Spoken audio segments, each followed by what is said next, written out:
వచ్చిన వాళ్ళకి ఎత్తనంటమ్మా ఫస్ట్ ఎవరికి వచ్చిన వాళ్ళకే అడగండి. ఎవ్వరు నేను పరిచయం లేదు, ఎవ్వరికి తెలిసిన వాళ్ళు కూడా ఎవరు లేదు నాకు. నేను అసలు ఇక్కడ ఉండే కాదు. పిలిచాను, అన్ని రాజకీయ పార్టీలు పిలిచాను, అంతా చేసి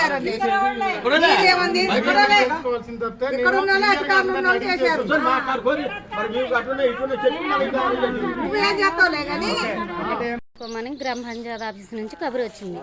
కానీ వాళ్ళు ఇల్లు కూలగొట్టుకున్నాక మీకు ఇల్లు రాలేదు, సెకండ్ లిస్ట్లో వచ్చిందని చెప్పారు. మరి ఫస్ట్ లిస్ట్ వాళ్ళు ఇల్లు తయారు చేసుకుంటారు. మా పరిస్థితి ఏంది? మా పరిస్థితి బాగలేకనే మేము ఇల్లు కూలగొట్టుకోమంటే మరి ఇదేంది కాగితాలు ఇచ్చారు, మీకు ఇల్లు వచ్చింది, మీరు కట్టుకునే అవకాశం ఉంది, అది ఇదని అన్నారు. కానీ మాకు ఇల్లు రాలేదు. మాకు అసలు ఆస్తులు లేవు, అంతస్తులు లేవు, ఏం లేవు. మేము చేసుకుంటే కూలి పని చేసుకొని బతుకుతున్నాం మా రెక్కల కష్టం మీద. మరి రెక్కల కష్టం మీద కట్టుకున్న ఇల్లు కూడా కూలగొట్టుకోమన్నారు. మళ్ళీ తర్వాతకి ఇట్లా చేశారు. మా పరిస్థితి ఏందో చెప్పండి. ఇట్లా రాజ్యం అండి, విలేజ్ ఆరింపుల మాది. స్టేజీ మీదనే మీకు ఇల్లు శాంక్షన్ అయిందని పిలిచి ఇచ్చారు. దయాకర్ రెడ్డి గారు వాళ్ళ ద్వారానే ఇచ్చారు. మళ్ళీ తర్వాత అన్నారుగా ఇల్లు మాది బాగాలేదండి తీసేయాలి అంటే ఏమన్నారు, ఇల్లు ఖాళీ ప్లేస్ ఉంటేనే ఇల్లు ఇస్తామన్నారు.